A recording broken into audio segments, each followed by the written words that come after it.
Welcome back mga katambalan, mga hot topic and issue pag-usapan natin. Update po tayo kay Alden Richard at kay Catherine Bernardo na kung saan nga po ay si Alden ay nag-i-invite na manood ng Mission Impossible The Final Reckoning.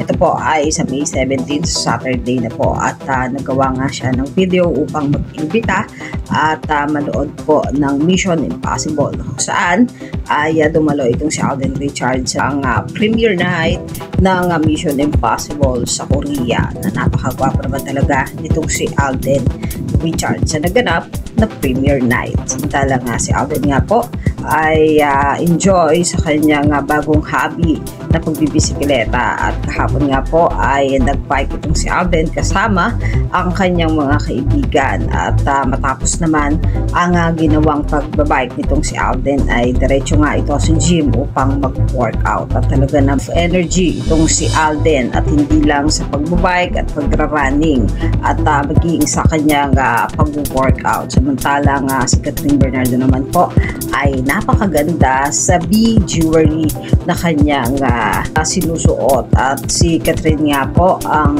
bagong model ng B-jewelry. Makikita doon yung napakagandang rings, necklace na minomodel nga nitong si Catherine Bernardo.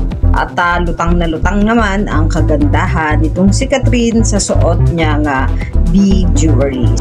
Samantalang sikat nga po ay makikita tuwing Sabado at Linggo sa Pilipinas Got Talent at isa nga po sa mga judge sa PGT. At kapansin-pansin nga na itong sikat ay napakakuwela sa mga contestant at talagang napaka-observant sa pagbigay niya ng komento. Pagamat minsan ay nabubulol nga itong si Catherine at kinakaaliwan naman ng ibang mga kasamahan niyang judge. Ayan, si Catherine po ay every Sunday and Saturday sa Pilipinas Got Talent. Yan yung mga update natin kay Alden at kay Catherine. Kayo mga katambalan, ano ang masasabi nyo? Comment lang sa comment section at pag-usapan natin.